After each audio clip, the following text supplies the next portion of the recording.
என்ன சார் இன்றைக்கி ஸ்பெஷல் ரொம்பவே டேஸ்ட்டாக இருக்கக்கூடிய ரெசிப்பான ஹேண்டி சிக்கன். இது ரொம்பவே ஈஸியாக செஞ்சாலும் எப்படி செய்கிறதுன்னு பார்க்கலாம். அதுக்கு ஒரு 1/2 கிலோ அளவுக்கு சிக்கன் எடுத்து வாஷ் பண்ணிவிட்டு அது கூடவே கர்டு, ஃப்ரெஷ் க்ரீமு, இஞ்சி பூண்டு பேஸ்ட்டு, தேவையான அளவுக்கு சால்ட் அண்ட் பெப்பர் போட்டு நல்லா மிக்ஸ் பண்ணிவிட்டு ஊற விட்டுருங்க.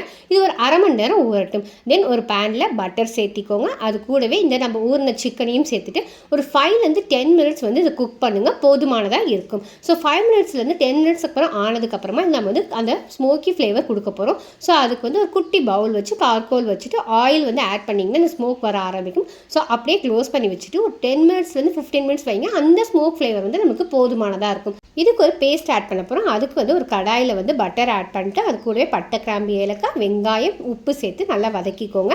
அதுக்கப்புறமா கேஷ்யூஸ் ஆட் பண்ணிட்டு அது கூடவே ரெட் சில்லி, கொஞ்சமாக கசகசா, இஞ்சி பூண்டு பேஸ்ட் எல்லாத்தையும் போட்டு நல்லா வதக்கிக்கோங்க. இந்த வெங்காயம் நல்லா வதங்கினதுக்கப்புறமா தக்காளியும் சேர்த்து தக்காளி எல்லாம் மேஷ் ஆகிற அளவுக்கு விட்டுருங்க. அதுக்கப்புறம் மிளகாய்த்தூள், மல்லித்தூள், கரம் மசாலா, கொஞ்சமாக மஞ்சள் தூள், தேவையான அளவுக்கு சால்ட்டும் போட்டு நல்லா வதக்கி விட்டுட்டு இதை ஆற வச்சதுக்கப்புறமா பேஸ்ட் பண்ணிக்கோங்க. இப்போ பார்த்தீங்கன்னா ஒரு 15 மினிட்ஸ் ஆகிருக்கு. இந்த ஸ்மோக் ஃப்ளேவர் வந்து நல்லா ஸ்ப்ரெட் ஆகிருக்கும். ஸோ இந்த ஸ்டேஜில் ஸ்டவ் ஆன் பண்ணிட்டு பேஸ்ட் அண்ட் வாட்டர் இன்னும் கொஞ்சம் எக்ஸஸாக ஆட் பண்ணி நல்லா மிக்ஸ் பண்ணி விட்டுட்டு க்ளோஸ் பண்ணிடுங்க. டோட்டலி 15 to 20 மினிட்ஸ்க்குள்ளே உங்களுக்கு மாதிரி ஆயிலெலாம் ரிலீஸ் ஆகி சூப்பராக ஹேண்டி சிக்கன் ரெடி ஆகிடும். நான் ஃபைனலாக மல்லி எல்லாம் போட்டிருக்கேன். நீங்கள் வேணும் அப்படின்னா கஸ்தூரி மேத்தியும் கொஞ்சமாக ஃப்ரெஷ் க்ரீமும் போட்டு கூட சாப்பிட்லாம். கண்டிப்பாக ட்ரை பண்ணி பார்த்துட்டு எப்படி இருந்தது மறக்காமல் கமெண்ட் பண்ணுங்கள். பண்ணுங்க,